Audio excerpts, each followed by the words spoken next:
I think getting to zero HIV transmissions by 2020 is going to take a really solution-based response from the community as a whole. That's going to be community partners, which are those community-based organizations. That's going to be the city government, the state government. It's going to be us advocates and those who are impacted, whether they're affected or infected. When I think about the work of HIV prevention in Nashville, I am encouraged and emboldened by the fact that it is not a monolithic one. It's not just academia, it's not just research, it's not just the private sector or the public sector. It is a very unique and creative collaboration. Everyone has an HIV status. Whether negative or positive, everyone has an HIV status, and in order for us to get to zero, you must first know your HIV status. And once you know your HIV status, then you can take the necessary precautions in order to not get HIV, or if you find out that you are HIV positive, then you can get into treatment. AMP is an acronym for Antibody-Mediated Prevention, which is a global HIV prevention study that's looking at whether or not an HIV antibody called VRC01 can prevent HIV infection in uninfected people. But collaboration is extremely important to what we do in clinical research because it's important that we have representation from all ethnicities and all races in this research. When you're talking about HIV prevention, it has to work for all people. PrEP is a once-a-day pill that you take every day around the same time, and it's been proven to be more than 90% effective in reducing or prohibiting HIV transmission. My House is a new project that we started through the CDC, and it's a collaboration between Nashville Cares, Streetworks, and Neighborhood Health. We've come together to provide a non-stop, one-stop health and wellness center for gay and bisexual men here in the city.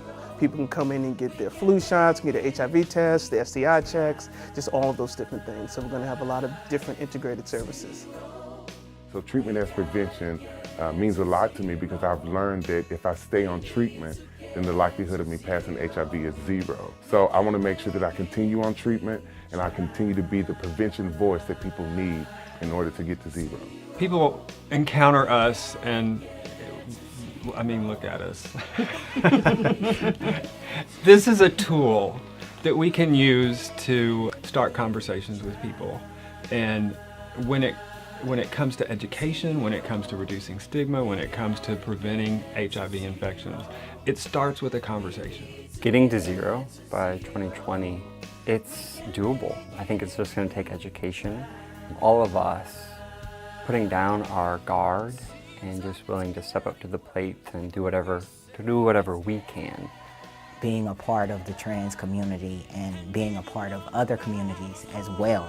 You know, we can't do this without being open to other communities, you know, showing that love within our community and other communities. Like I say, I lead everything with love. Love is the foundation of it all. And if we can't show love to one another, we can't educate one another or lead one another.